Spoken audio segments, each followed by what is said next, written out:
All right, we should be live right now. Let me get video up. All right. Time to do some podcasting. Video up, MUME Talk 22. Podcasting. 22. You know what we're talking about today, baby? Bears. That's right. It's all about the earnings, baby. Get your heart back on here. Get those bears going, baby.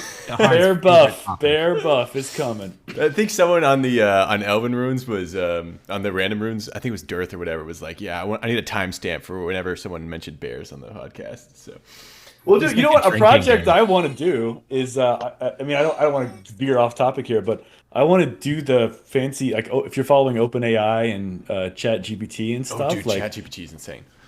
Yeah, so you can that same company, OpenAI, they made a Whisper, which is like a transcription service, which is like insanely good, like better than YouTube subtitles auto-generated. So I just want to feed all of our podcasts into that and have like a searchable database of all the bullshit that we talk about all the time. That would be pretty cool. We should have like a GPT or wait. So is the chatbot the same as the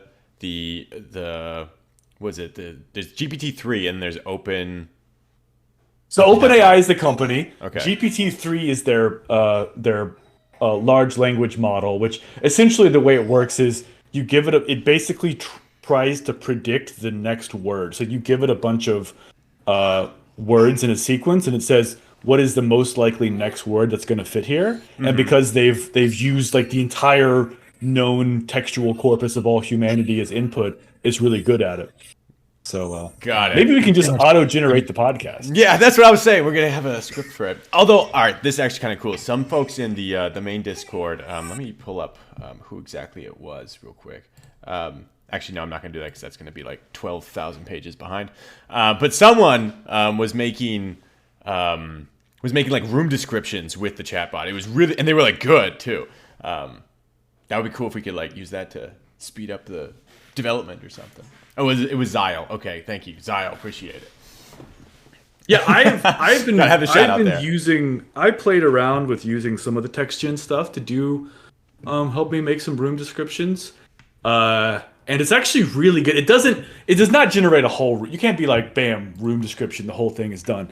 But what you can do is if you type in like half a room description and you run it a few times, it gives you a bunch of like raw snippets that you can then stitch together. Like so fill it in. It's definitely a turbocharge. Yeah, like it's definitely good. Matter of fact, maybe I can bring that up actually. Let's leverage some AI from you. That could be our selling point too, like built with the power of AI. The test zone I tried half-ass using ChatGPT. I have a lot to fix after the review. All right. So, but I mean, it's still proof of concept. You know, at least it kind of works. But yeah, well, so actually we got some news. We got some news today. So here, let's check the news real quick. We've got news 269. Wait, 2691. Okay, great. We're gonna pull this up on is the other screen. 369. That from 1997. Exactly. You can now wear a lantern on your belt. Bam. Speaking of wearing things, though, that is part of the news. So let's see. We got the Black Sorcerer and Dark Robed Man have been spotted along the ancient broken road. Okay, so they load there now, or can load there. The wooden gate at Concealed Camp along the Anduin is now latched from the inside. That's one of those fixes where like it seems so. I'm sure someone complained about it, but it's so random. Like I don't understand like how that happened. Like I didn't know that was an issue, kind of a thing. The small village near the old fort of Anduin now remembers traitors free people that attack it. Okay, so you can't burn down the village now. It sounds like. Oh, I love doing that. I got to be an arsonist in MUME for so many years. You just have an evil heart. That's why, Den. Yes. Q is now abbreviation of quests instead of like QUI. Thanks to Big change. Rogdorf for Big the idea. change. That is huge. Big change. Yeah. Saddles and saddle cloths can now be used on slavering. Is it slavering? Slavering wargs? It's slavering wargs, right? Slobbering, probably, yeah. Like slobbering? That's what I thought, but it's kind of a totally different word, right? I don't even know what slavering means. What does slavering mean? Well, the word slave comes from the word Slav, which was a people back in the... Yeah, so I mean, I guess either way we could go with slavering. It'd probably be correct. True.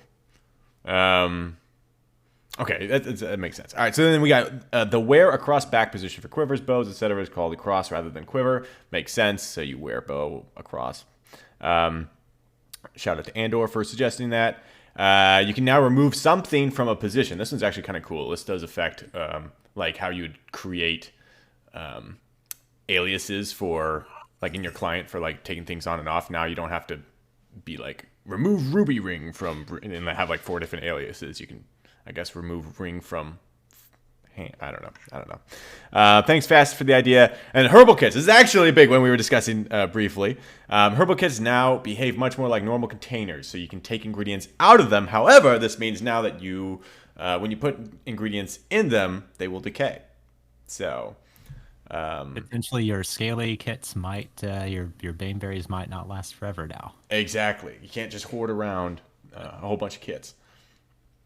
So the question I have for anyone that's playing and wants to test this, has the weight of a kit with herbs in it now changed since they are now, from this news post, I'm guessing they're closer to an actual container. So does that mean that they now have the actual weight of the herbs, or are they still just like 1 pound? I don't know. Is the patch live, or do they need a reboot? I know they need a reboot for some of the wearing stuff, but yeah, I don't know how that works. But I know that's definitely going to affect a lot of players on how they play the game. You can't just have like 15 scaly kits now in your backpack. Like initially this change kind of, I was like, whoa. But I was thinking about it. Glass flasks do not decay, right? No. They do not decay. Yeah, so what... I guess everybody just needs to mix immediately instead of hold the kit. Mm-hmm. But apart from that, apart from the berries which decay, so I guess that would be antidote and scaly, a Drake slumber or whatever. Are there other what else decays? Well, so stop the tape here. We got more Wath in the chat saying that according to Webster, both pronunciations can't be correct. So we had to set that record straight on that. I think the main argument though against the flasks, why people don't do that though, is they're pretty heavy, right? Right. But that's not unreasonable though, right? It's not unreasonable to me. If you're hoarding more than a couple, that can add up pretty quickly. You know? Yeah, but you know what? It's like the Tarbad gate key weighing 5 pounds or whatever. It's like clearly they use weight as sort of like a, kind of like a bit of a tactical nerve to kind of influence gameplay in some ways, which I don't think that's too unreasonable. But are there, apart from blackberries and baneberries, do other herbs decay? Do other mixable herbs decay? I don't believe so, but I don't think mushrooms do they? I don't think they do. I don't think so. Oh, do red mushrooms? I don't think so. They're That's a good one. Maybe. I mean the mushroom for does the dark mushroom that's for the Zork Draught, I think it's the dark Draught, whatever it's called, does that one decay? Or no, that's for the shadows one, right? Or the track one. There's a mushroom that goes on that, right? Yeah. Maybe. Oh, Relum is saying red mushrooms do. Okay, they do. Oh, do they? Yeah. Okay. One So does. Yeah, I don't know. It's not like when the sickly one for Silonia. I don't know. I don't think it's a crazy. Like I actually think it's somewhat reasonable change. At first, I was like, whoa, but now I'm like, that's pretty reasonable.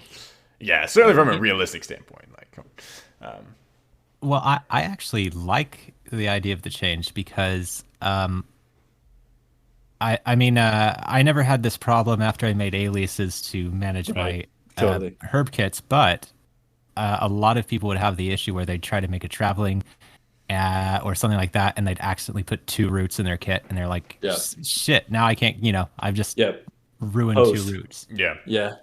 So I guess it will make herb lores like vastly more accessible, right? Because you don't need to be in the alias game anymore. You can just kind of experiment and tinker around and get it right. Yeah.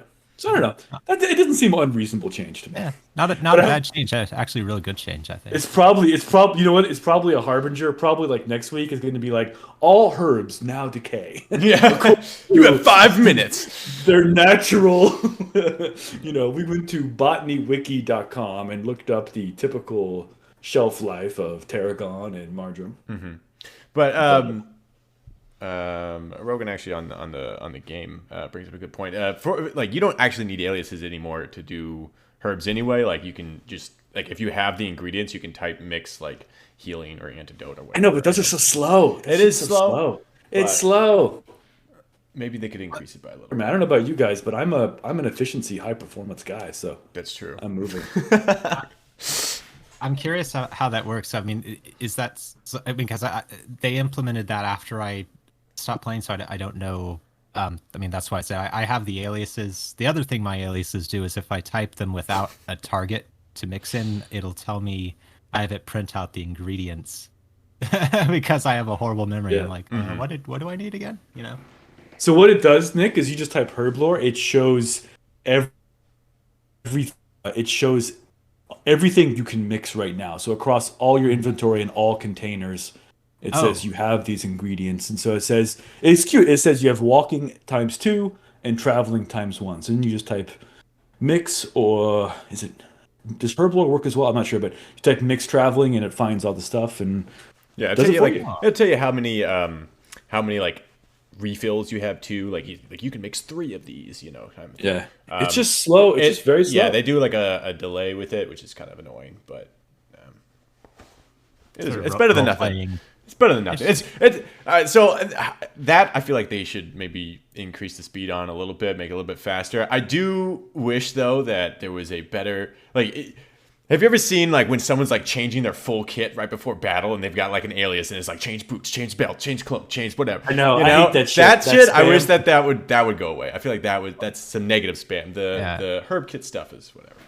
Yeah, But people do that for Balrog too. I mean, I would just sit there and like remove all dot metal. Like some people like would have all that as aliases. But the people who change a gleaming belt for a BSB for that 1 DB before they buff a mob, and it's like your whole screen is just belt spam.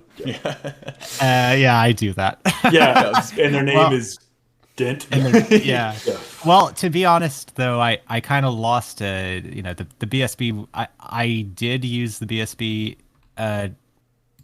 for a while, but then when they changed the stats, I wound up just switching between Gleaming and Fellhide because I was like, the 1 extra DB is nice, but if I have to like run away suddenly and I forget to switch my belts, my move regen is gonna suck. So yeah, I would say half of every time I try to do fancy gear switching stuff, it plays a huge role in my PK deaths. Because I tried to do like metal boots for smooth black boots on my dwarf or whatever, and died moveless twice. Like last time I was PKing entirely because I just forgot to switch. So I don't know. It's a big impact. It's a big impact. Yeah, I just can't do it.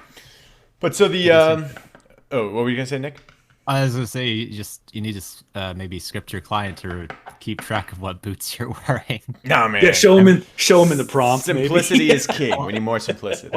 One of my things I had on my to-do list was I was going to implement where if I was on foot for more than like 6 rooms or something, it was going to like maybe beep my terminal or something. Yeah. Just Yeah, that's brilliant. And Nazgum has something like that.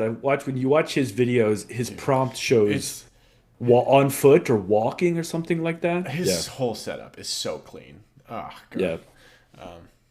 But I did a trivial thing. When my hit points go bad, I now highlight HP bad in my prompt, bright red, and it really helps. Like I just like when random shit happens, and I'm like, whoa, what just happened? Like it actually makes a big difference. So Oh, yeah. there's like I mean, tons of little stuff like that. But thanks to GMCP, I mean, you could totally implement just a whole little health bar to sit there and change color based on your hit points or moves or whatever. Yeah. No, the highlights are a game changer. I think you did that too, Mike, with the web messages in Fricra. I started doing that too because it is a game changer.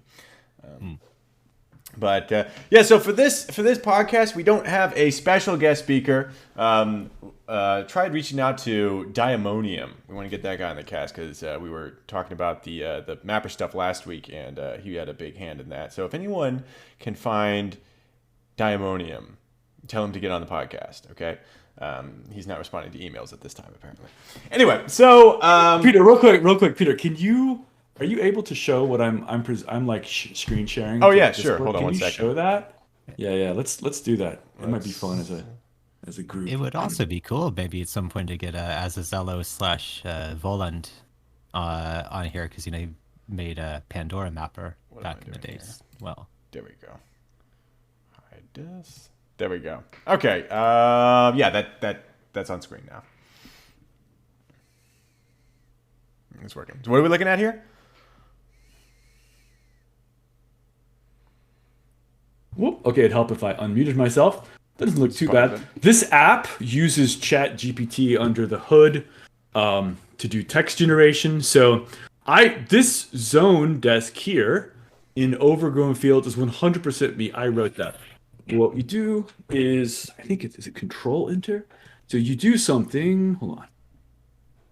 There it goes. You see the little spinner. It's now generating text based on this. So it generated this blue paragraph, which hopefully you're seeing. That's all from the machine. So you see, it's a little bit jumbled. It doesn't have it's not a coherent narrative. Well, let's read this out here. Right? So you got Greenway Quarter Zone is an area of post-industrial rural sprawl set in the overgrown fields of the western outskirts of the city of Nova York. It is a wild, forgotten place surrounded by densely packed housing and abandoned factories, a place of nature and growth in the mindset of a hostile urban jungle.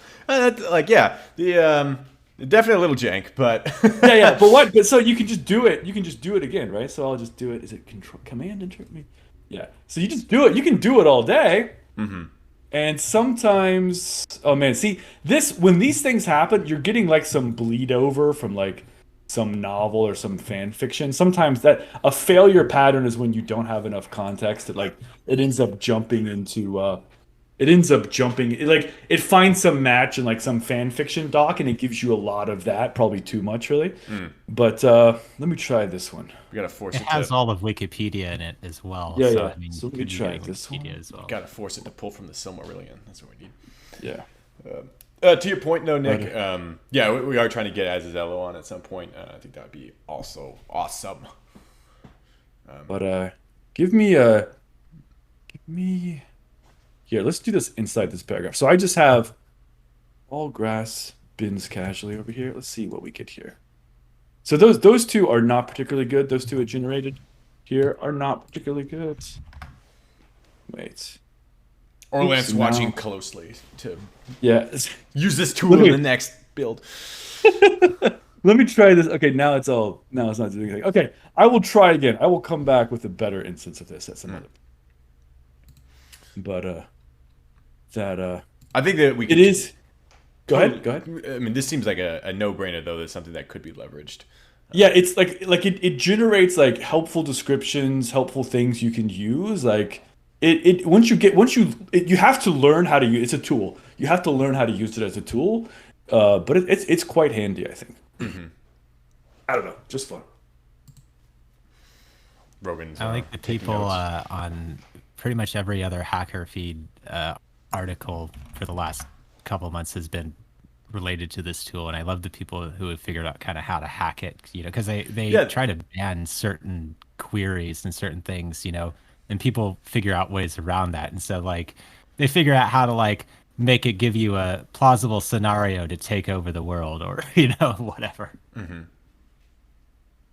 wait to take over the world. Like, it gives you like a real plan on how to take over the world. Yeah, That's hilarious. Pretty scary stuff. We got to actually. put how to make MUME mainstream on there. Then we got to. how the AI. The How do AI we knows grow what a to- mud? Oh, I just got a good one. It's funny. As soon as I stopped, Oh, sharing, here, I I'll, just got a I'll good one. Let me switch show over. you. I'll switch over. Yeah. Here, I'm coming back. You're on. Yeah. Okay. So a mistake I made, I think a mistake I made previously was I had like done a full paragraph, and so it was generating a new distinct paragraph from that.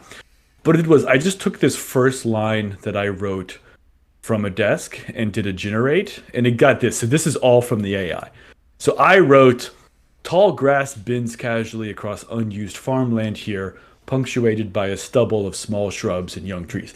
That's me, and in using only that, the AI generated the farmstead is clustered around a large central barn, surrounded by a few smaller outbuildings.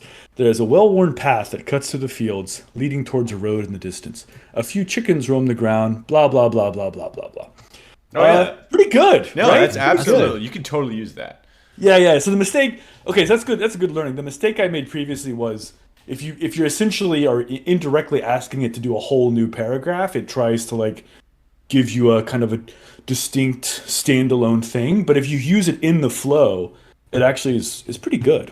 Yeah, and So you now want to try the it hard once more? the hardest part Go is ahead. that filler anyway. Like that's where it takes the most amount of time when you're building Yeah. out the description. So let's do okay.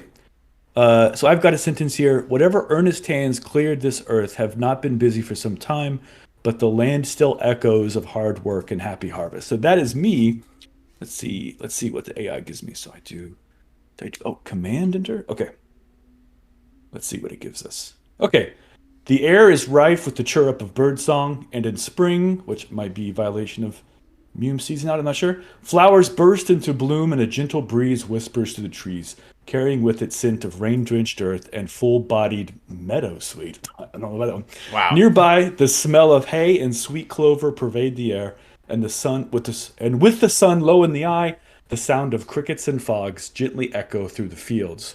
You can see like some minor grammatic errors that I kind of Crickets swept and over, but frogs. Yeah, there's like Yeah. a tiny bit of like fixing you have to do for like the season and stuff. Actually, Jahar says we assume the season is summer for sanity Yeah. reasons. Right, But that's totally usable. Like 90%. yeah, exactly. Yeah. So it's funny. It's funny. My first two were so bad. I was like, Yeah. WTF. But here, let's just do. I'm just gonna type in summer, right? Okay. So whatever hands cleared this earth have not been busy for some time, but the land still echoes of hard work and happy harvest. In summer, comma, and let's see what it gives us. In summer, and this is now what the AI said, the grasses are alive with dragonflies, and in fall, the songbirds fill the air with their music. The Greenway Quarter Zone is a glimpse of rural life and a reminder of simpler times. It is a train. See, there's like a lot of usable stuff there, right? There's clearly a Yeah. lot of usable stuff, right? Yeah, like at the very least, this is like a 50% increase in speed in room writing. Yeah. Definitely take inspiration from this. Your yeah. Yeah, so that's another hard part about brainstorming rooms. It's like usually, so the way everyone does it differently. The way I do it usually though is I'll like come up with like 3 features of that room and then kind of build around it. But if this could help generate those distinct features, that would also speed it up dramatically. If you can just like, It's fun. It's certainly like it. Oh, the 2 or 3 sessions when I played around with it augments your creativity. Like it keeps like, whenever you hit a dead end, you just click that thing, and it gives you a spur. It's like riffing with. It's like being at the whiteboard with people in real life. It just kind of helps you propel forward. But Yeah. it's fun. It's fun. yeah, no, that seems super useful. I want to play around with that now too. You said that was Chat GPT. Well, it's the GPT model under the hood. The app I'm using is lex.page. I'll put it in the Discord. lex.page. PAGE. It's Okay. literally just an attempt. It's just an attempt to make a word processor like a Microsoft Word or something with GPT built into it. So I don't know. Zyle saying, my experience from trying to use it for the test zone, it repeated the same descriptions a lot. It was necessary that I added unique Yeah. features. Okay. All right. Totally. Still, 100%. It's still a tool. 100%. It's still a tool. Yeah. And 100%. kind of going along with that AI theme, though, there's been a lot of AI art generated over the last months, honestly. But we got a couple of AI art generating players who have done an amazing job. I just wanted to shout out to Nuzo in the Discord. He actually created a couple pieces for MUME, and if you want to see them, they are now the banner art for the YouTube channel and the Twitch channel. Oh, I didn't know we did that. Oh, Yeah, sweet. it was freaking amazing. I don't know. And then he tweaked it and upscaled it and some other stuff, but it looks great. It looks great. I would love to have like the community art be like our art. Oh wow! Holy shit! That's all AI gen. Mm-hmm. That looks great. Right, dude. I Show it don't on the know. I don't know how I can. Oh, I know how I can do it. All right, we're gonna do this. What is it a picture of? It's two green cloaked, formidable looking guys. You see them from behind. They're looking into a valley with an ominous tower down the valley. It looks cool. It looks good. Way to go, Really cool. Nuzo. Thanks, bro. Thank See you. if this has the background on there. No, it's just showing the. If you, dude, just literally go to. I'll go to the YouTube channel. Yeah, youtube.com/@Radicast. First, you want me to show it? I can show it. Sure, that works.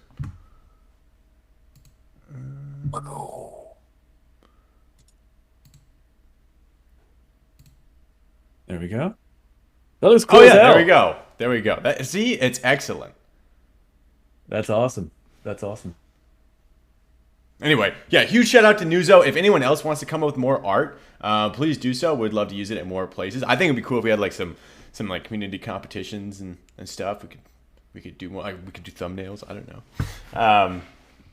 But yeah, great work there, Nuzo, for sure. Smith, who made some music that I heard it one time and it sounded amazing. I just heard it for 30 seconds one time. Yeah, But it was really Orlanth. good. Orlanth created like a soundtrack. Dude, we gotta have Orlanth on the podcast, and we gotta show Case's music because that was really good too. Like you could like have it by zone and stuff, you know. Yeah. Is that the music that plays at the beginning of the pod, like our little kind of preview screen or whatever? No, that music I found that somewhere else. So yeah, I don't think anyone's besides like the people that Orlanth showed it to. I don't think anyone else has heard that music. Well, I've heard it, and Orlanth. Listen, I was very impressed, and I think we should use it more broadly, man. Way to go! Got to incorporate it into dude. Mapper. That's the thing. We got to incorporate it in Mapper. Yeah, but it's cool. It's cool that there's so many really talented people in the MUME community, and we got to find a way to, harness and celebrate and show that off. Absolutely. I'm trying to, we were talking about this a little bit last week. We're trying to move a little bit more of our content onto Reddit specifically. The main reason being is that Discord is amazing for a tool for like chatting and kind of what we've been using it for so far. The problem is it's a closed system. So it's very difficult to like, the outside world can't see that unless they join the Discord, you know? Yeah. And Facebook is kind of similar too when it comes to the Facebook group. But when you have stuff on Reddit, it makes it really easy to like Google and you type in like MUME and then you see like a Reddit post and you're like, oh, and then you go down that rabbit hole. It'd be great if we could kind of leverage that a little bit better. Yeah, case in point, if you just search MUME right now, our podcasts do not show up, which is a bummer. But I feel confident that if all the Discord energy was on Reddit instead, and we've been posting all the episodes on Reddit, I feel confident we would have garnered sufficient SEO to be right there on Google when you search MUME, I think. We gotta tweak the strategy a little bit. And sometimes on our YouTube videos, people comment and they say, I'm a noob, I haven't played that much. Thank you guys. This helps me. Mm-hmm. This is great, but we have no idea who these people are. We just see their YouTube name and we're like, okay, great. Please tell us who you are. We'll help you play more. Yeah. Please tell us. So if you're one of those people, or if you're listening to this and you're a new player, please tell us who you are in game, and we'll be happy to help you, or we'll connect you with some of our friends who can definitely help you. Absolutely. And actually, kind of to that point, the MUME Discord recently got redesigned a little bit. I don't know if I can bring it up here. I'd have to mess with some windows. But essentially, it's supposed to make a little bit more sense. I saw that happened over the last day or two, and it makes a lot more sense to me. Yeah, hopefully that'll make it so that newbies have a little bit easier time getting in and adjusted and having their questions answered, as opposed to hopping in there and being like, well, I don't know what's going on. Yeah. So Yeah. hopefully that fixes it. Yeah, it seems the more that we learn and the more we talk about, it seems, I hate to be dramatic, but I honestly think the game has not grown meaningfully. The player base has not grown meaningfully since 2004. True. Like, apart from just random outliers, like our boy Kazagrin, shouts out to our boy who got a legend. I saw one of Kazagrin's characters was a legend now, so that's awesome. Way to go, Oh, it's sweet. Kazagrin. Yeah, you beat me by like 10 years on terms of from first login account creation to first legend. Beat me by 10 years. But it's clear the game just has not grown in 18 years. The player base has not grown. It grows only on exceptional cases, not as the norm. And so I just feel like anything we can do to streamline growth is good. And I think trying to think of the Discord and maybe the Reddit as a red carpet for growth, I think is gonna really help. Agreed. Absolutely. But speaking of the Discord, actually, so for a chunk of this podcast, we were going to do kind of like more of a group talk. We did one a couple weeks ago where we just hopped in a Discord server in the MUME channel and had people hop in with us and could talk about the game. And we were going to specifically talk about kind of what people's experiences in the new zones have been like with MUME 9 as well. Like, are people liking the orcs? And maybe you guys can like show off some of your maps, what you found, So if you guys are ready, do you guys want to hop on over? I'm going here to see if I can. Yeah, I gotta figure out how to join that shit. How to get back in? I know. What does anybody have? What's the link to it? Is there a link to that? It's on the MUME homepage. So that's Okay. All right. So we're officially dropping here, Peter, and going over there now. Yeah, that's happening. We'll hop into the. I think it's called like random riddles or something. All right. Okay. Back in 5. No. Okay. Yeah. See you guys shortly. All right. See you guys in a sec.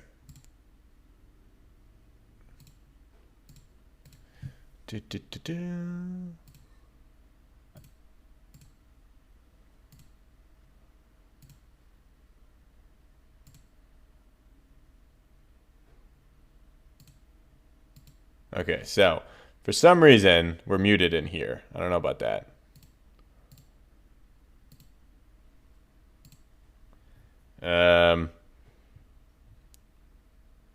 We might have to hop into like Rivendell or something.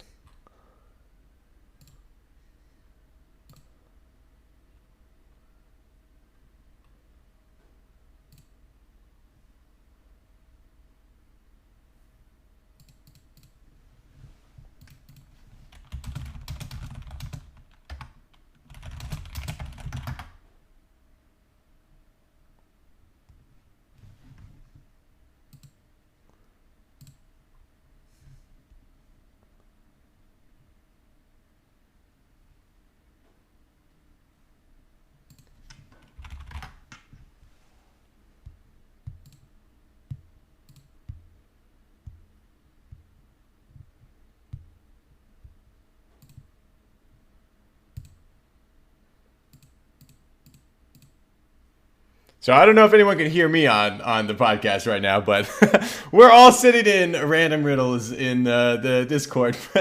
I think someone has to give us like voice rights because no one can hear each other. Yeah, you can hear me. I just can't hear you guys. So we might have to fix that or hop into maybe the Rivendell server. I know that one works, or the Prancing Pony, I think it's called. We'll give this another second or so, see if anyone can fix it. If not, yeah, we're just gonna have to hop into Prancing Pony. Yeah.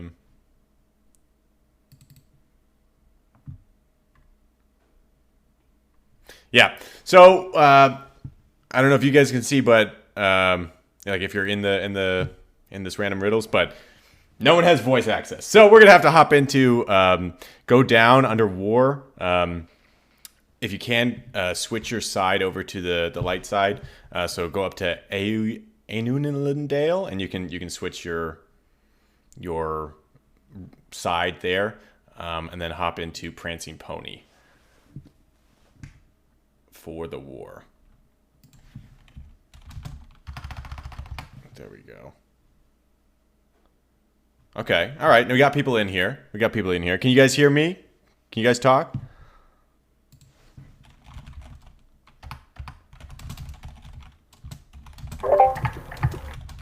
Okay. There we go. Can hear folks. Hey yo. Can hear folks. Okay, there we go. Hey, Okay. can hear folks.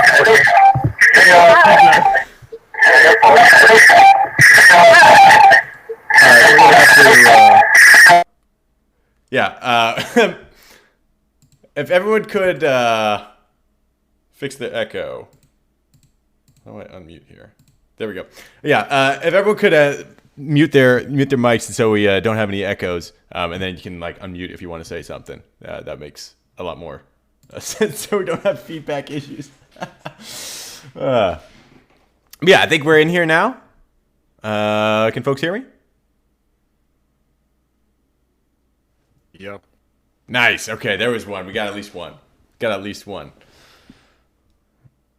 I'm very afraid to speak. Um, We'll have to just be us talking. I guess maybe I don't know. Well, so we got a bunch of people in here. I don't know who they play necessarily. So we got some player names in here. We got Kinley, Baka, Dayrandir, Lamia.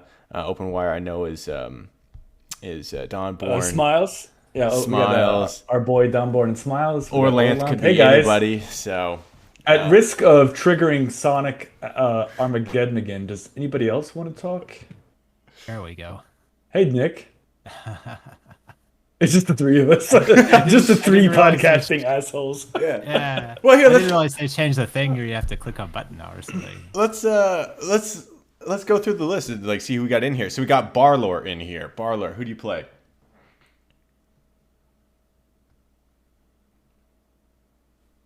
Or maybe this wasn't thought out. Maybe not everyone has a mic. I don't know. You know, this is like trying to organize an XP group, I think. Exactly. A mass. It's like a Balrog group. That's what this is like. Yeah. I see some very cool people in here, though. Yeah. What does this do? Oh, yeah. Okay, Jahar says should work now. Hello? Dave? You said something? Yeah. Hey, Dave. Okay, up? we got. How's it going? It's going well. Sweet dude. Okay, I we have- heard your voice. In Oh, you're earlier. Hobbit. Okay, got it. We have one Yeah. other person. Okay. Met you the other day.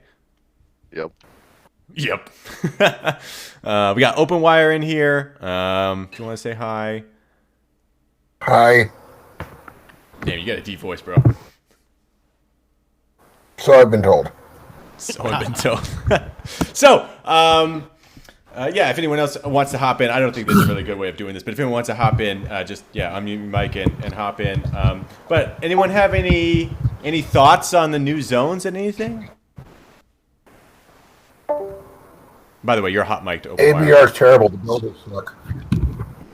Well, that makes sense because you were the builder, so. But yeah, you're hot micing a little bit right now, OpenWire? Hang on. Dayrander's got the right idea. But if you maybe for the sake of like directing this a little bit, hey Mike, you wanna show off kind of what some of the stuff you've found in the new zone? Yeah, but our other Kinley, Baka, there's other folks on, right? And Yeah. I heard other voices briefly before we descended into the hell sound realm there. Into the other world. Well, I don't want to force people to talk if they don't want to talk. They can just listen in or whatever. But okay. All right, we got Mike streaming here. I'm gonna go. Yeah, watch I was going to stream. show my map. See if that pulls up. If I do this, that's not the right one. Gotta hop over to that one. There we go.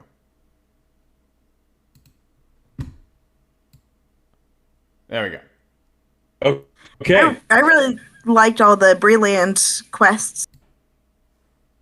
You like Oh those? yeah, you played those? Tell us about them. Tell us about them. Yeah, I really enjoy it as somebody that doesn't feel super confident with PK. It's something that I can still do. Oh, okay. Fun. Did you map them? Did you map and explore, or did you wait for like somebody else's map to come out? Or I guess the breed was already mapped, right? Some of it was already, but I went through like the Chief of Smugglers cave or their tent area and just wandered around some, figuring things out. Fun. Way to go. What levels? What levels was your character? Let's see. My first one that I went on was Prim. I think she's level 10. Let's see. I've done it with Kinley, and Kinley's the only one that was able to progress far enough in the Trapper's quest for the Schreier Wolfpack fur. Okay. And then Jasira is my other one that I've done a few of those with too. Yeah. So Fun. what quests in Bree have you found? Actually, I don't know that much about the Bree quest. So yeah, what have you found so far? You said Trapper. There's the Trapper one. There's the Hunter one. There's the Arrowheads. The Fletcher quest. The one that the guy at the bar has. Oh, the Clint one is really cool too. That you can get. So Clint, like normal, well, if you give him beer or whatever, it's similar to that, but this time you have to give him beer and then you have to give him an axe, and he will follow you around for I don't know how long. I was on there for over an hour. Oh, cool. He will bash doors for you. He won't bash any mobs, but he will bash doors. And as you're wandering around, spamming out the door names that you go by, so it'll be like, I can bash the great door or whatever, and it's pretty funny. Yeah, That's awesome. Do you have to That's order him awesome. to bash, or how does that work? You say that again? Do you have to order him to bash, or how does that work? So I found that you just have to say bash and then the door name. Oh, cool. I've seen a little bit of that, and I know he has some pretty funny quotes as well. Like he'll walk around saying like, "I love door violence" or whatever, right? Yeah, it's really funny. Yeah, that's great. So Did they ever add anything if you give him the black sword? Because he used to. One of the things he used to say was, he'd mention, I wonder where my black sword got to, from Willow. He did still mention that, yes. He said something about it, but I mean, I haven't done anything to get him the sword or anything. But yeah, he did mention it. yeah, I have no idea what he does if you give him the sword. We'll have to Probably find out. nothing, but it would be cool if they did something. What if with he that. wields it and then it just beats the shit out of you with it? He just like probably starts what happens. dispatching the Bree mobs. It's probably what happens. But okay, so then we got, you said Tanner, Wolf Quest, someone in the bar. Has anyone else tried with these quests? I've leveled up a couple lobies since the opening, and it's been really cool. Gotcha. It fills a void after you leave like the GH area. There's a lot of stuff to kind of move into with Bree, and it's good. I like it a lot. I haven't played an ABR yet. How's the handoff from, like, did you start in Tower Hills? Because Tower Hills has a bunch of quests. How's the handoff from Tower Hills to Bree? As long as you get most of the quests done, they send you to Bree with the free citizenship, so you save a little bit of cash there. Oh, okay. But you got to do most of the quests in Tower Hills, and I don't know if all the lobies know, to get that done. Mm-hmm. Is it like a direct handoff where it's like, hey, go to this guy, or is it just like, go to Bree? Oh yeah. He gives you a letter and go to the secretary. Okay, got it. Fuck, I had no idea how much I didn't know about this. I need to create a newbie now and do this. But yeah, has anyone else found anything particularly interesting in the Bree lands?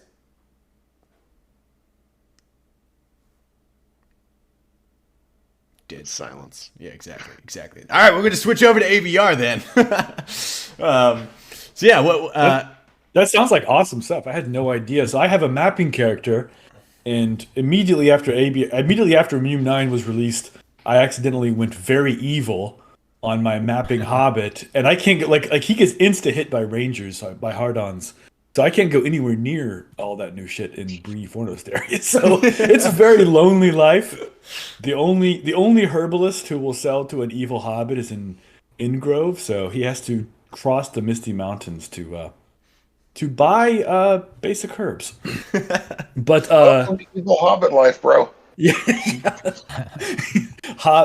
homeless evil hobbit. Yeah, but I have been mapping the shit out of ABR, and so what I have, I don't know, how does it look on Twitch? It looks pretty good, actually. It looks pretty decent. That this is my map. This is all 100% me. I love mapping. I really enjoy it. It's my favorite kind of phase of the game, especially when just like you on a thief just sneaking around and crazy shit happening all around you and just like mass chaos and trying to like keep your wits and stay alive and figure out where you are and how to get back. Is just a really fun adrenaline type thing. And when Emin came out, Emin is like, hard mode. It's mapping on super aggressive insanity mode, and as many people know, like in Emin, there's not much water, there's not much food, so Yeah. I would just be stuck there for like literally hours, real life, like 6 hours. I'd be stuck in Emin, and then eventually find my way out. But it's fun. Okay, so this is what. So I guess if anybody who's super sensitive about ABR spoilers. Yeah, we'll put a giant maybe- spoilers thing on top of this. Yeah, no we'll one put wants a to see giant it. spoilers thing. But this is what I've mapped. So I've just played it on my evil hobbit. I've not like killed the really big guys. There's a couple of smobbish looking guys. I've not killed them by my lonesome little 2'3" self. But I've mapped it. I think I would say I'm at least 90% have it mapped. And I was just going to show it off and talk about it and see what people want to say. But so I feel very comfortable with the territory and the mapping. I don't know many like quests or smobs because when you're evil, it's not clear if they're even giving you the quests. So I'll find some mob and I'll try to interact with them and they'll say I'm not talking to you. So I don't know if that's because I'm evil or what. But so this is how I have mapped ABR. Like I said, I think it's about 90%. And I was just going to go through some high-level observations. I don't know. Is that of interest to folks? Is anybody interested in that at all? I'd like to hear that. Okay. So at high level, so starting from about the bottom third or so of the Brolg area, like where Gray Cloaked Man wanders, and there's was the old animal pen on the road going south from Brolg. That area all the way down to the northern area of Kuzer, all completely changed. It's actually, as Rogan told me, it's actually somewhat like a reinterpretation geographically, because whereas the old ABR stuck to the mountain, so you were always in mountain or hill terrain, now you're actually in field terrain almost the entire way. There are some hill zones, but you can travel the entire road without ever touching anything steeper than a flat field. So moves is very much different. You can walk it on foot easy on a thief character. It's no big deal. Yeah, if it's a field, it'd probably lend itself very well to an elf scout. Yeah, you can do a lot of stuff. There's a puke outpost or Dunlington. What do you call it, Peter? It's your zone. What do you call what's the official name of the Dunlington camp, dude? Oh, I can't. It's can't, man. I don't know what to tell you. You're totally off. I'm off limits here. I mean, just the name. Okay, so in the southwest corner of it, there is a small, 5x5 where Dunlington mobs pop down here in the lower left. Or Dunedain? Dunedain, not Dunlington. Yeah. Dunedain, shit. I was going to say. Sorry. Okay. Dunlingtons, oh. So this is the Dunedain camp out here. Strangely, in their basement, there is a large troll and fungus area. But the big thing here is it's actually semi-safe. There's not a gate. There's not a latch. You're not. This little one room, the one roomer in the Dunlington area is actually pickable. But Dunedain, God, I keep saying it. Could you zoom in a little bit? So yeah, it's sure. There you go. There you go. So this is pickable down here. there's no gate here, so it's not like crazy safe. If you're low, people are still going to charge you, but it's a somewhat semi-safe spot. Which of course in the old ABR, like if you got stuck in the old ABR, you were far, far, far away from friends on Puke side. But it's different. And if you go down to the basement, there's some cool shit down here. There's a troll area. There's some plant mobs. There's a spider mobs rather, a big gray spider down there. And then this exit actually comes in what was the old ice door. So there's a back way out of it. And a common theme across all of the ABR rebuild is there's always multiple ways to get anywhere. Whereas the old ABR had ton of constrictions and ton of bottlenecks, the new ABR is like, there's just infinite pathways. It's a dodecahedron. It's a hyper dense grid. So anywhere you are, there's like at least 2 or 3 ways to get out, which is a big change. And so you never feel super dangerous. But anyway, okay, so the Dunedain outpost down here. There are down in the caves, the old ice door rebuild caves. There's trolls down here, including a unique name troll, which is cool from XP. Spiders and shit down here. And then something I don't have a very good understanding of, and I would welcome anybody to correct me or inform me here, is this guy this camp here. Let me zoom in. This camp here, as far as I can tell, I think it pops puke or dark. I don't. Does anybody know? Does anybody know if it does? Has anybody because a few times I've been in this camp and there's been like Dunedain mobs and like a captain and like this. This is a key latch and you call to open this little kind of up down 2 roomy here. So it's clear it's like a Dunedain. You know, they like take possession, they occupy the fort. Oh, interesting. Down in the cave where the name troll is, there's an exit up. Oh, only hobbits. Okay, cool. I will check that out. Thank you, our boy Knack. A hobbit only. Sounds like it. Yeah. But so this, I think this might be poppable. This little camp here. I don't know. Can players pop it? Because sometimes the Dunedains are in it, but then other times it's just like 4 little goblin, a rigorous goblin, and a few random goblins just like wandering around. So I don't know. Maybe the times I saw it, the Dunedains were killed. I don't know. Does anybody know for sure if this can be player popped, like this little camp? I say I have to try to pop it with the new orc, as well as Targnar. Oh, the Murok? Yeah. Yeah, Murok, yeah. I think Nobody knows. Go ahead. Does ABR Tower still exist? Or has that been removed? As far as I can tell, it's gone.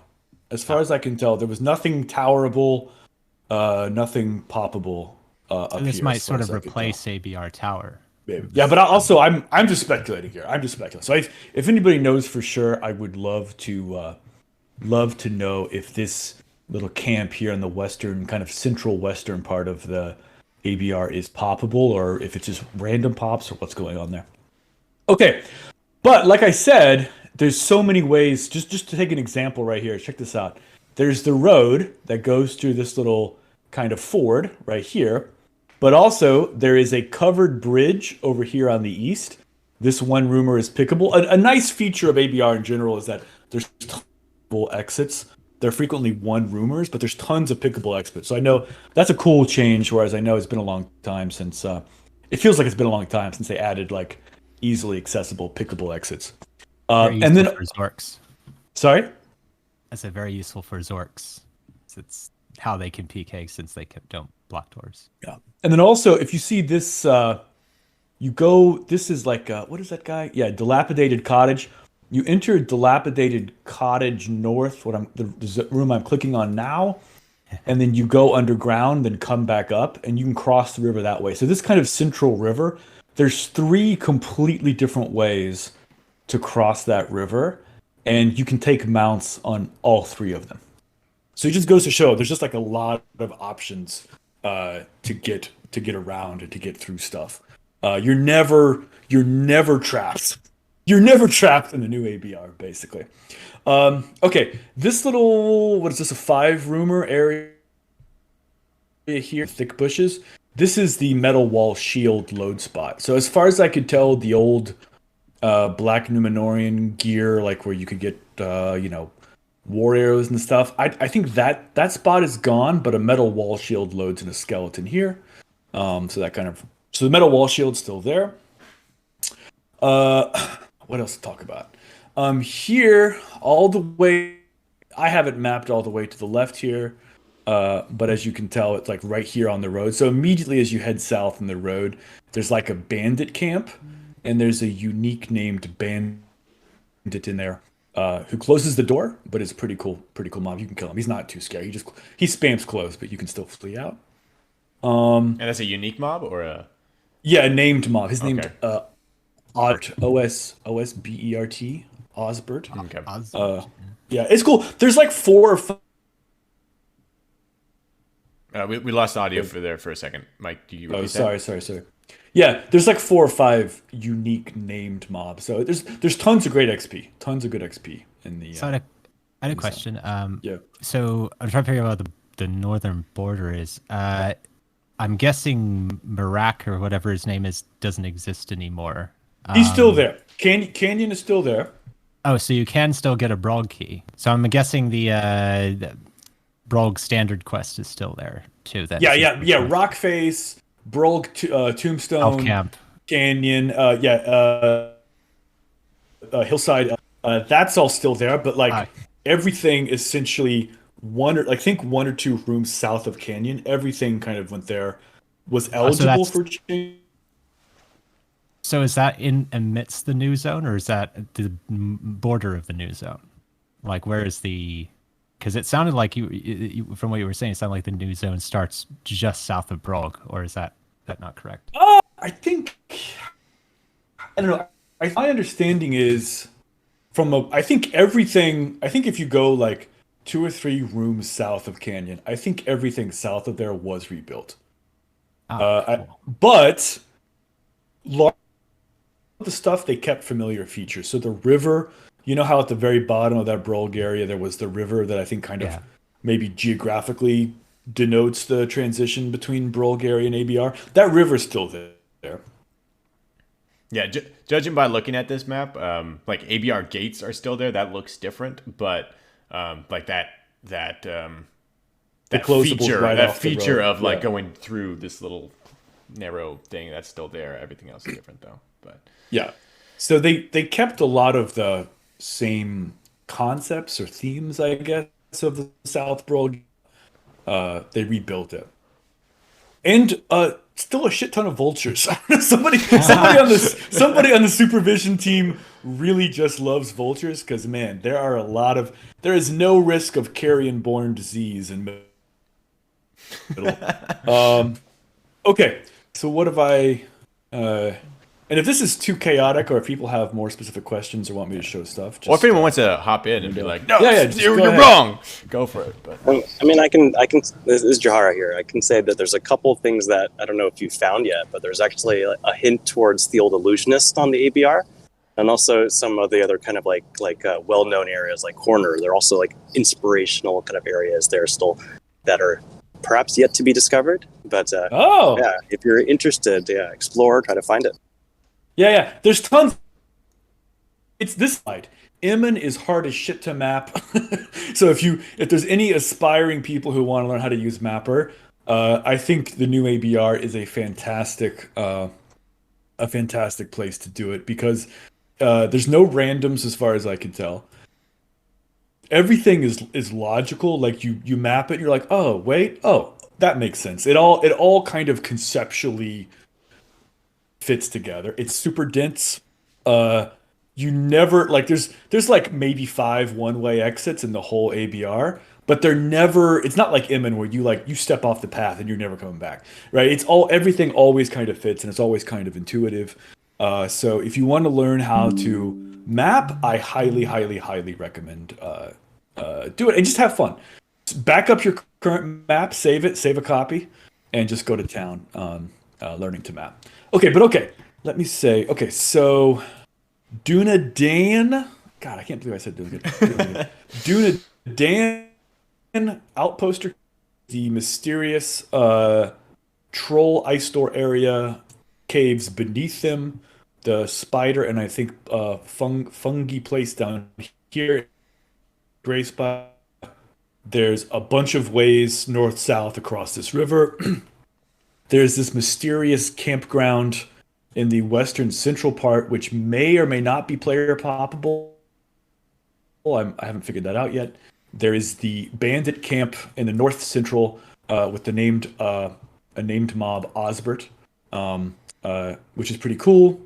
What else? What else? Okay, I've kind of been saving the best for last. So the eastern half of the area is a massive underground cave system, huge. I was trying to think. I think it's more rooms than Knock. I think it's bigger than Knock. Oh shit! And I think if you exclude Underwarrens, the new Underwarren zone, it's more. I think it's probably the same or more rooms than Warrens as well. I don't know the exact number, but I'm saying this cave system is roughly on the scale of Upper Warrens and Knock. It's huge. It's very well laid out. So I want to shout out. I don't know who built it, but I think you did an excellent job. So one thing I've noticed, a little bit of mapping psychology, is if there's connection in like a complex cave system, but it cannot be shown on the mapper screen at some time, players just don't see it. Right? It's very like we get so kind of like mentally our muscle memory our mental model gets so aligned with what we can see in the map. So when you're in something like Warrens, which has a very complex spatial geometry and multiple layers, like I've been playing in Warrens for 15 years and I can still get confused and still get lost.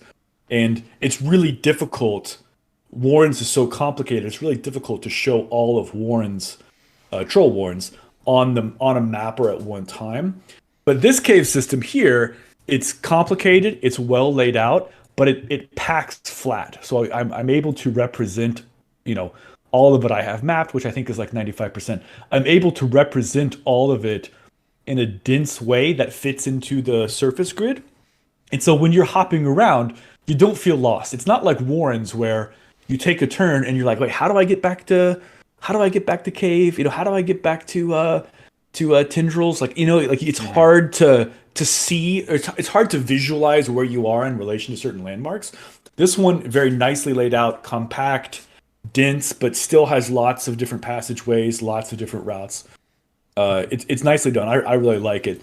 So a shit ton of mobs live in here. So at the southern end, there's a massive goblin fort, and there's a goblin chieftain who's a unique named mob. And then in the northern end, which is pretty cool, it sneaks all the way up here. There's a ton of troll mobs. And the cool thing, Nick, you'll be intrigued about this, it connects all the way to the Grand Mod troll mob in the southeast of the Brolg zone. Ooh. I've always loved Grandma Troll. I don't know why. So you can enter the Grandma Troll Cave in the southeast of Brolg, and you can go all the way to northwest of OOC. You can go to like the Poppy Zone where the huge white bear and the Poppy used to be. Yeah, you can go all the way. You can traverse like that entire super zone just underground? You can traverse the whole thing underground. Yes. Oh, my troll loves that idea. Yeah, it's awesome. The same way that Emin was like a huge buff for Zogs and Zogs XP, I feel like ABR is a huge buff for Troll XP. Because you can have a whole troll session underground and never run out of mobs and always have cool shit to do. Well, yeah, and it helps too if you're kind of running low on moves. This is probably a safer place to chill out for the day than a Kuzer from your Sun Trapped or in Brolg or something like. Exactly. Yeah, it's kind of like if you can make it to Brolg, you can make it to Grandma Troll typically to Brolg, and then you've got literally, I don't know, 100, 200 rooms. I guess you wouldn't know because you're a hobbit, but I wonder if you can rent a Grandma Troll. Yeah, can you rent at I'm pretty sure her name? It's Wooshmers. Wooshmers, right? What's her name? I don't know what her name is, but I don't technically know that they've changed anything, but I'm pretty sure you used to be able to rent out of her. Yeah, you used to be able to. So I assume it's the same now. Yeah. So that's cool. So it's fun as hell for trolls. There's a ton of mobs in there. Also, plenty of food and water, which is very nice. The goblins are continually 24/7 preparing a salted fish dish. and my Hobbit has had that salted fish dish like 15 times. I just sneak in there, take a drink, eat some fish, keep cruising. Nice. So it's very fun. Okay. I'm trying to give a layout, like an overview of the layout, without like spoiling quests or anything. But okay. So in the northeast of the troll, so it's like a massive north-south cave system. Goblins in the south, trolls in the north. But in the troll area, there is a way you escape the caves. And you find an exit from the caves up into the mountains, and there's like a 30-room grid of mountain terrain zones, including one move drain room, which like fucks you up if you're a hobbit. What a bastard! It's just like Redhorn, the Redhorn move zap rooms. There's one of those, and there is a Smobbish type guy up here. Me and another hobbit tried to kill him, and we both mobbed within 45 seconds. So it would be the fastest. It would be the fastest double legend mob that I participated in as a player. So Does Mmapper have a flag for these rooms that drain moves, or? I just put the attention flag, the exclamation point flag. It's this room. Yeah, I mean, maybe it should though. Maybe we should have like you could probably note it. Yeah, maybe we should do that. I wonder. Like put the note like drains moves. Yeah. Okay. So I won't give away any more than that. But he's the guy, the boss in that cave system is not trivial. Do not go lightly into there. So I will say, so we were watching some, or I had asked to spectate a couple folks who were exploring the new zones, and at one point the number one puke warlord was on, and he was doing it, and they were doing it, and he did not mob, but they both lost immediately, and they like retreated, and they were like on like 10 hit points or something. Anyway, so it's a common theme to take a rough. Yeah, what happened to me is my Hobbit, I had hidden, I did hide command, which covers your ruby, but I always forget that. So my ruby was covered, but I was following my friend whose ruby was uncovered. So the room looked lit to me. Mm-hmm. So we went in, tried to fight this guy. We fled out. He came chasing me. I couldn't see shit, and I'm fleeing around. I can't see exits because I had no light. So that's what, bam. 800,000 XP down the drain due to a covered ruby, but that's MUME, baby. That's MUME. That's MUME, baby. That's why we love it. Okay. Some other fun stuff. Additionally, in this huge, elaborate north-south cave system, in southeast of there is a dwarven tomb. Ooh. I have not. So the dwarven tomb is guarded by some scary statues, which I have not braved myself, given my diminutive hobbit stature. But down here somewhere, there looks to be some cool dwarven tomb type shit. There's like Guardian Stone Beast, which, as you probably know, is a monster of a mob, and some dwarven stone statues. It kind of looks like similar mobs in the Mystical Rings type area by Forland. But this is the one thing I'm going to give away because I'm so excited about it. And this is the best feature of ABR for me. There is a crazed dwarf mob right here. So if you see the room I'm clicking, there is a crazed dwarf mob. And on that mob loads a bolt case with 8 metal cased bolts. Ooh, so nice. to those of us in the Bee and Thief community, our long impoverishment is over. We're entering into a new era of prosperity, and there is essentially an infinite source of metal case bolts available pretty easily in game. So if you can kill a crazed dwarf, you get 8 metal case bolts every time he pops. So huge breakthrough, huge impact on the Bee and Thief community. Huge change. Nice. Don't have to burn down village now all the time. Yeah, we don't have to burn down the Ingrove village and spend 40 minutes doing that. So it's easy. So my Hobbit, I'm literally dropping bolts on the ground because he's carrying too many. It's weighing him down. So Metal case bolts, baby. That's the real. They should have said. Go ahead, Smiles. Go ahead. Oh, sorry. I was gonna say, I've got a metal cased bolt that loads on one of the troll mobs too. Oh, does it? Oh yeah, Yeah. it's stuck in his head. It's stuck in his head. Yeah. So there's a fun thing. There's a troll mob somewhere where it's like such and such is like scratching his head. He's like scratching something stuck in his head, and I think it's a metal case bolt. Yeah, but there's some way somehow you find a metal case bolt that like you kill the troll or something. It's there. I don't know. But so for me, I literally almost had like an emotional moment, real life, when I found those metal case bolts. Because if you ever played Being Thief, which is really just like a crossbow class, your entire like you live and die based on those bolts. So they're now in the game. Yeah, someone in Twitch is saying there's a north and it's unmapped. Yes, I've not mapped that yet. This door here is a strength. It's a strength required door. Requires more than 17 strength, and so I haven't been able to open it on my Hobbit yet, but I'll get that going. And similarly, similarly up here in the troll area, there's a door south. I do know the room name is at the troll gate right there. There's south of there is a 2x2, and I have not had a chance to map that because that's also a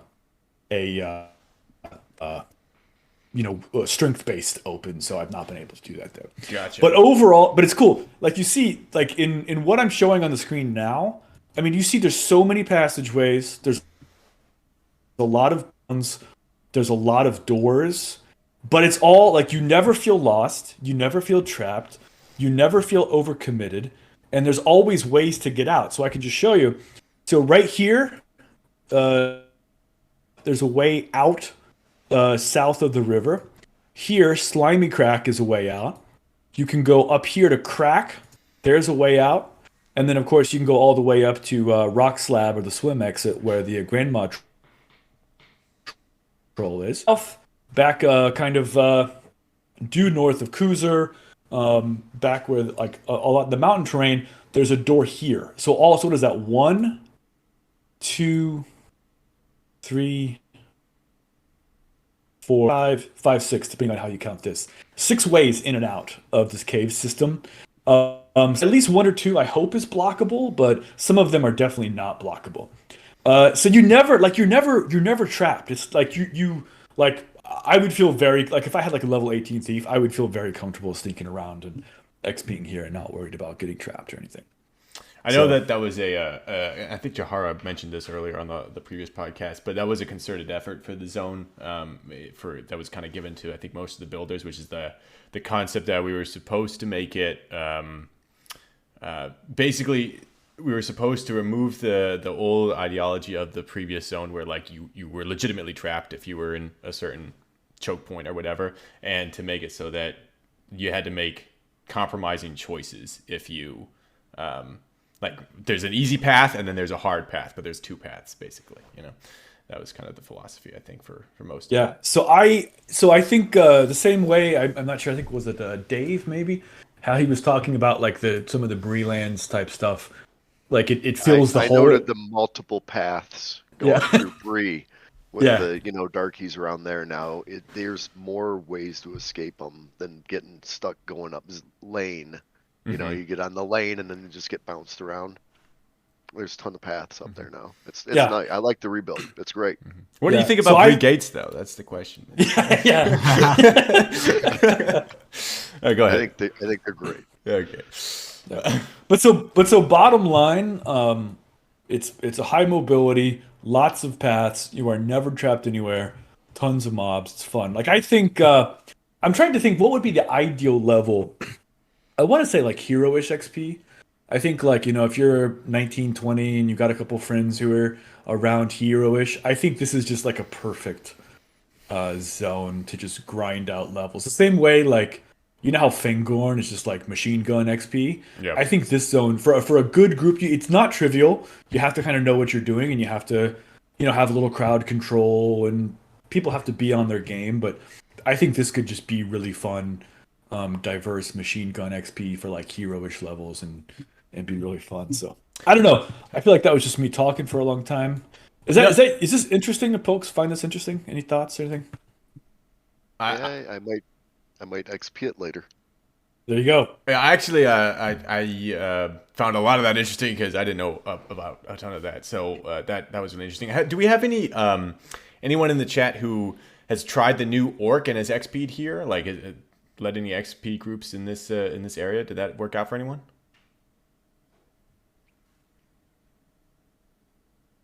I guess not. So, which is a lie because there's been like 10 of you on at all times. I know. You're all shy.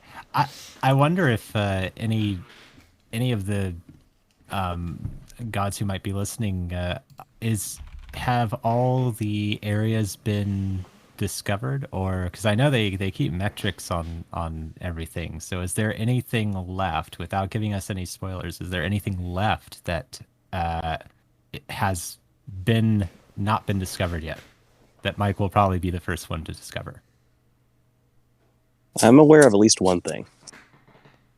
Wait. Ooh, there you go. Yeah, but I just want to say, like, I resisted mapping, like, for the first 15 years of my MUME career. I literally just like would go to Gray's guides, would just Google the answer to things, try to copy paste shit. Like, I was just on autopilot, like, playing like very click click click click click click click click click, assist assist assist. But trying out mapping is really, really fun. It's kind of intellectually engaging and challenging in its own way. So if you've been a red shirt like me for your MUME career, I highly recommend breaking out and giving some more like exploration, mapping, fun stuff a chance. Okay, anything else? Any other questions people have, or anybody? I had a question. So when you're mapping, now you're using a hobbit. Is that your typical character? What sort of characters do you like to use while mapping? What sort of skills do you find particularly useful? So thief for sure. So I have two. I have a hobbit mapper who sadly now is evil, and I have an elf. Thief mage combo that I made with high end, so you could have max search. So I have an elf thief mage and a hobbit thief. And the real, like, I mean, obviously you need search skill, but to me the real OP for me is hide. So I hide my ass off when I'm mapping, because I like you explore like 10, 15 rooms, and you don't know how they all fit together, and you want to think about it, and you want to move them around. You want to like play around in Mapper with like organizing them and moving them up or down. So I just hide. Like, I go find a brush or a forest room or something and just do hide thorough, and then I spend like 4 or 5 minutes playing around. So hide, so like my hobbit now is, I think, got 108% sneak and stab, superb hide, and that gives you, and of course like very high wilderness. So that gives you a ton of mobility and evasion, which is really, really good. And then one of the most fun ways to map a higher level zone, what you do is, if you stumble across like people who are like let's say darkies are clearing it, or darkies are smobbing or something, dark side players, you just follow behind them, and you just wait for them to clear it. So I did this in Emon. One time Spartan and crew was clearing some Emon, so I just stayed like 5 rooms behind them for like 30 minutes, and they never knew I was there, and got to map quite a lot of kind of the harder stuff that they were like the bulldozer in front. So that's a really fun kind of metagame to like use your enemies as a way to help clear territory. That's fun. But the secret is like max evasion. That's why I play Hobbit, just for the sneak bonus. So max evasion, max hide, and then max mobility. And I just spam like walking lures or traveling lures on my guy. I know there was some requests for a video where like you would go through and could kind of show how to do some actual mapping. Would you be interested in doing that at any point? Yeah, I do. I want to make a video showing how to map. I definitely want to do. It's a little. I have to show both the map screen and my client at the same time, and so I'm kind of going to record my whole screen. So I got to kind of set that up. But I do want to make a mapping video at some point in case anybody else wants to play. I tried fiddling with it, and I couldn't figure out how to move the rooms around or anything like that. So you put something up for us. Yeah. Let me show. Yeah. That took a long time. So if you right click, there's a mouse mode, and there's a ton of options here. Can you guys see this? Let me just make sure. Do you guys see like a right click context menu? Yeah. Can Yeah, you it guys should be. see? Okay. So you right click in the two these are the two options you use most: move map and select rooms. Move map and select rooms. So you do select rooms, and then you do this, and then you can move this around. So let's say this guy, I've selected this room, and now instead of having this room at the same level as the surface grid, I want it to be below. So you can select that room, then you do move down selected room, and so now it's physically below that. And so then if I go view layer up, you see that room has now merged. Let's say I don't want to do that. So you do view layer down, which might be off screen. You select this guy, you can pull him down, move up selected room, he's right there. You can move him here, maybe you want to move him there, etc.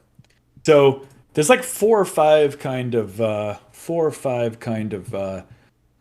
mouse mechanisms that you use, and it just takes practice. I can do it in my sleep now. I can Yeah, I I can do kind it all of day. fiddled with it a little bit, but not too much. It is, and one thing, Mapper does not have undo. It is like you don't have you can't do Control Z or something and undo what you just did. So you have to learn to be very careful and constantly save it constantly.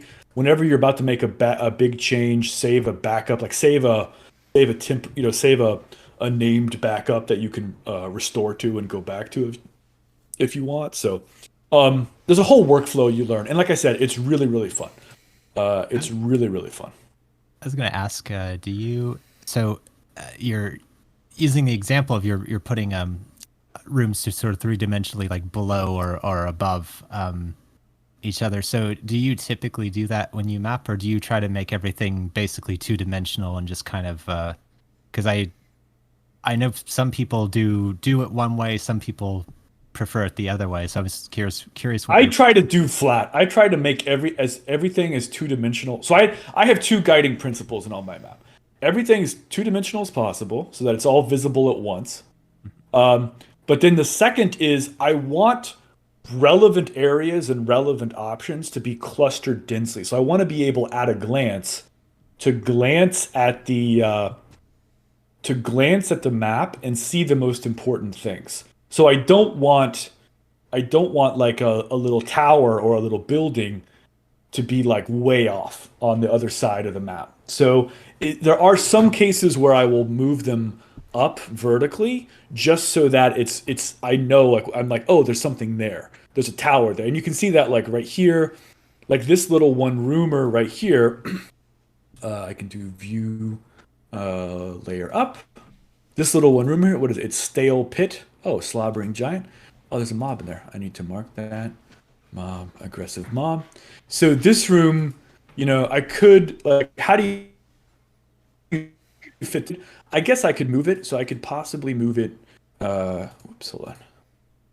Wait, why? Oh, so I need to go mouse mode, select rooms. And then move down selected rooms. Yeah, so Nick, for your just to share for you, there was a cave that like I had left up in the up three-dimensionally. I just moved it off flat. So Yeah. I prefer to make everything flat, but I want everything to be dense. I want to be able to glance at it and see all the options. Yeah. So you prefer to have as much as possible on the Z0. Exactly. Yeah. And the new, unlike things like Warrens and Tarbad sewers, which I think a little bit, they're from the old era of map design where I think people tried to make like complex geometries as a way to add difficulty, but they do not translate to the modern mapper era very well. It's like it's impossible to really represent all of Warrens in two dimensionals in a dense, compact way. But the new ABR zones and DG zones and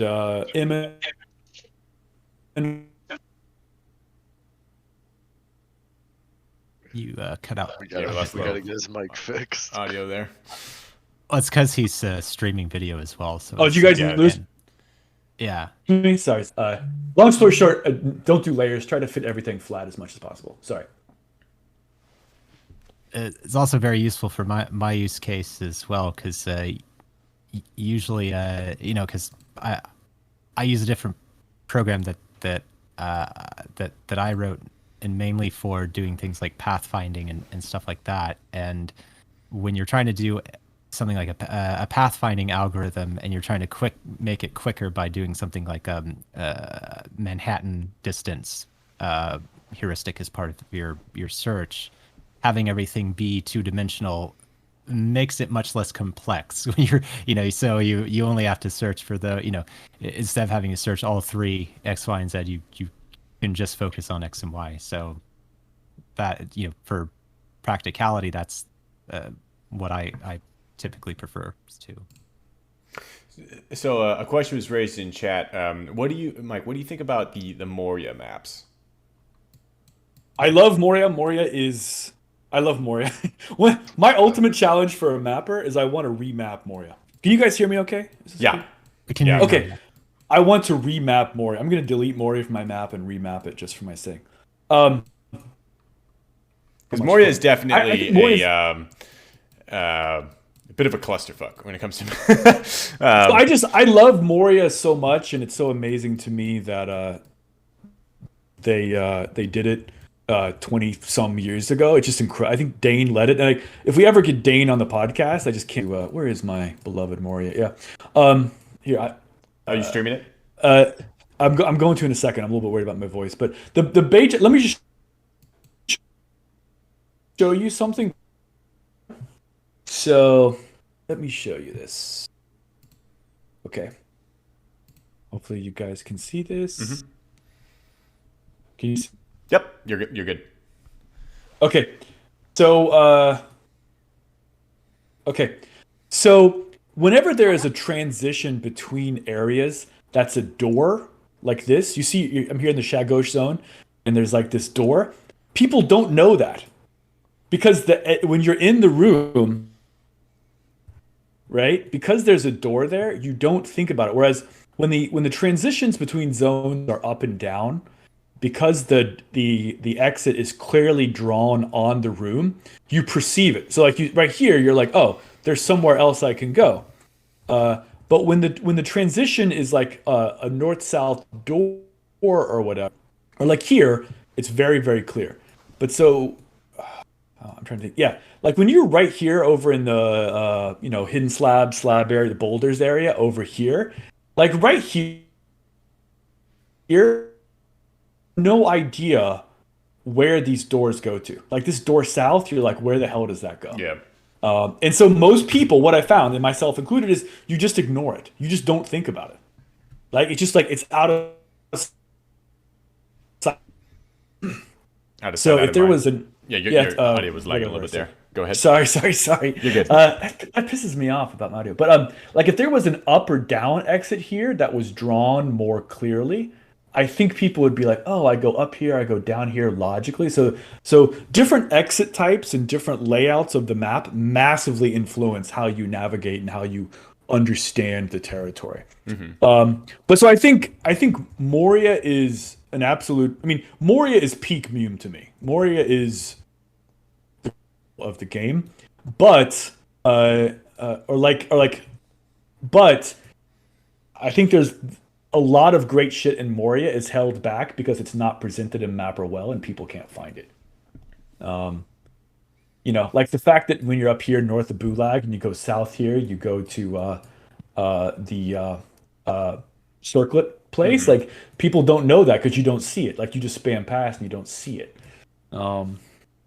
Could be like your Mona Lisa remapping Moria or something. yeah. This is like obscure Moria theory. I'm like the only one out of 8 billion human beings who has any interest in how Moria is mapped. I think.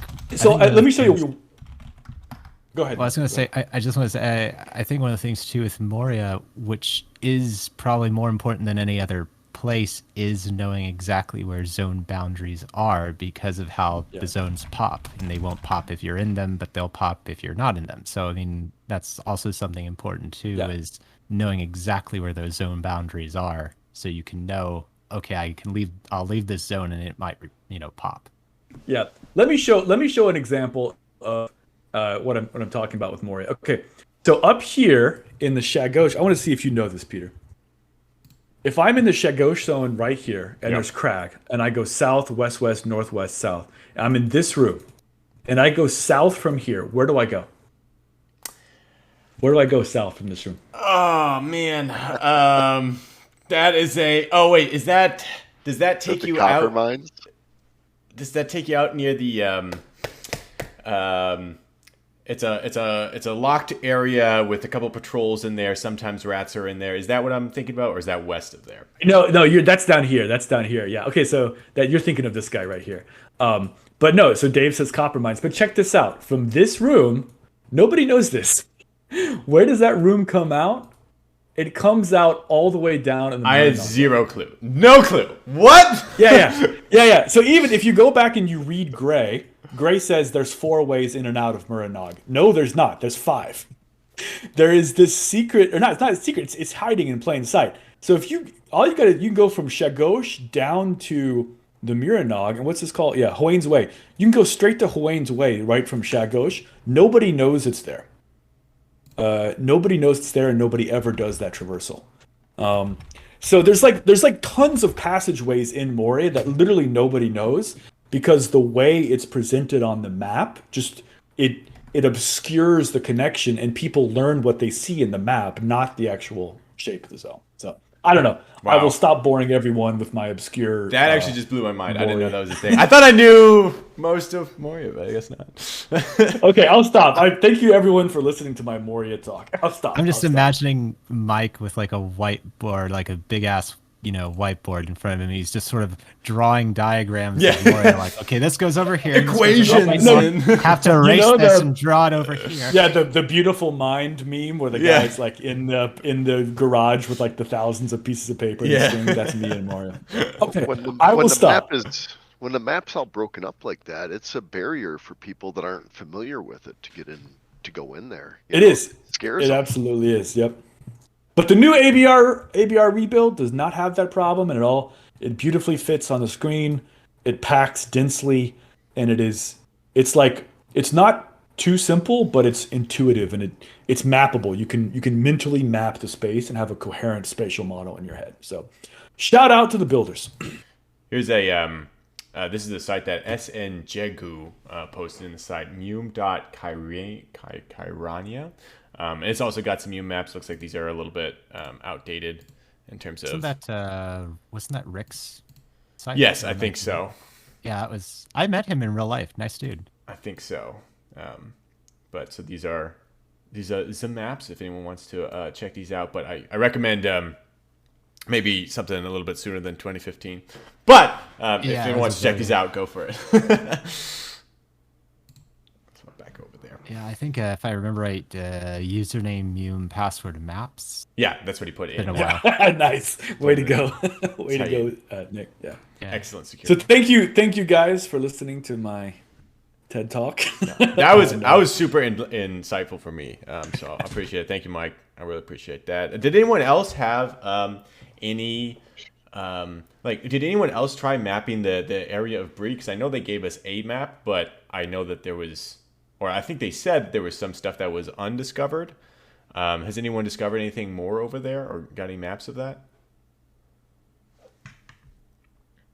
Obviously, Mike's evil hobbit can't do that, so. I haven't done anything with search through there. Gotcha. Okay. Does Scarred still exist? Does anyone know? Oh yeah.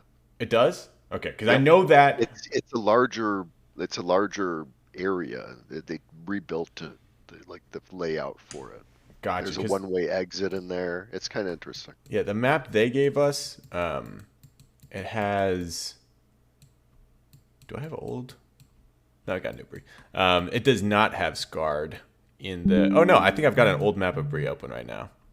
Yeah, I totally have old Bree open. This is an old map. Don't pay attention to my map. Don't worry about it. This is this is MUME 8 map. But yeah, the new map of Bree, or that area, doesn't have Scarred on it. It's got like one of those little like, there's a room here exits, and I was wondering if anyone had kind of gone in there. So that does mean that there's some secret rooms in there. Interesting. The part that Which has a back door? about the part that sucks about mapping is not the mapping itself. That part is fun. It's when you have to go and rip out a whole zone in your map and unlink the rooms and figure out where all the connections are. That's I think last time I had to do something like that was when the Greyhaven stuff came out, and Lorien and stuff. So that's the one thing is that's a little more tricky than if they just extend onto an existing zone. If they start making something that replaces or overlaps with a existing zone, then you got to kind of sit there and figure out where the boundaries are and kind of delete it. Yeah, that sounds like a nightmare. I can't map. I'm an idiot when it comes to that, so I always just beg Mike. I'm like, Mike, can I have your map? So I can't imagine the struggle you guys go through doing all that. Well, for me, I figured out. I mean, last time when I think it was when the Tower Hills zone came out, and they replaced that section of the game, and I sort of spent some time figuring out where the boundaries are, and then basically making what's called a bounding box and I basically wrote a program to traverse those rooms and just delete them for me, but I probably spent about as much time figuring out everything and working out the bugs that I probably would have spent just manually deleting them. But yeah, that's how it goes sometimes.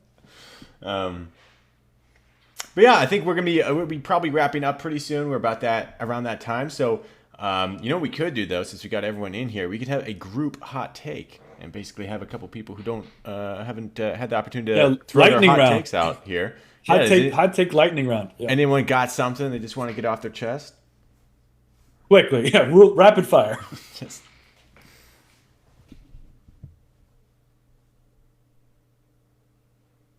Kinley, Dave, any hot takes for us? Anybody else? I got nothing, man. Oh man, Yeah. see the pressure's on. When the pressure's on, Yeah. you got nothing. Otherwise, Now you know that's the pressure we carry. Every the week. idea channel of the Discord just gets spammed. But when you ask for a hot take, you got nothing. Okay. How about this? Parry gets changed a little bit. The higher Whoa. you prac parry, the more. You know, right now, if you've got one guy on you, all your PB bonus is being used on that one guy. If you've got two guys on you, then it gets split. What if the higher you prac parry, the less that split is, so that you know, instead of having Love it. That's actually an 50%. amazing. Love it. That's a great idea, dude. Dave wins the hot take lightning round. You just Dave. went I've been straight to thinking about this. core mechanic of the game, and you're like, we can do it better. Love it. Any other hot It takes? would give something to Warriors, you know.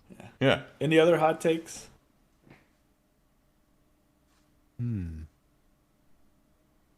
I'd have to think. I don't know. It's all right. Okay. I tend to just save things as they come to my mind.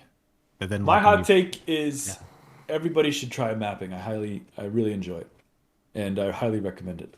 It's a great way. If you map, you learn the shit out of a zone, and mapping a zone helps your spatial knowledge way better than just like XPing it 50 times. So everybody try mapping. Oh man, there's a chat in here I was missing. Anyway, I agree with that, but we got to get your video out, Mike, so that people can get a work on that for sure. Yeah, we're not gonna spend too much time. People we're caught off guard there, but I hope you guys enjoyed this kind of more group casual format. Thought it'd be cool to kind of get some folks' thoughts on the new areas and stuff. And if you guys have any suggestions, by the way, and stuff that you guys would like to see, I mean, obviously we like bringing on guests. I think it's a really cool way of doing it. But if you guys have suggestions of stuff that you would like to see on these podcasts, by all means, like throw them out there. We'd love to help out with that. I think having Rogan on here is the best. We can't have Rogan on here a third time. No, I know. no, we're not. That Rogan question. Although I don't know if anyone saw the Jahara video on YouTube, kind of blew up. Like Jahara. Yeah, we got over 1,000 views on that. Jahara's video. got some fans somewhere. So anyway, yeah, that was. Unless anyone's got anything else, that was MUME Talk 22. Hope everyone enjoyed it, and I hope to see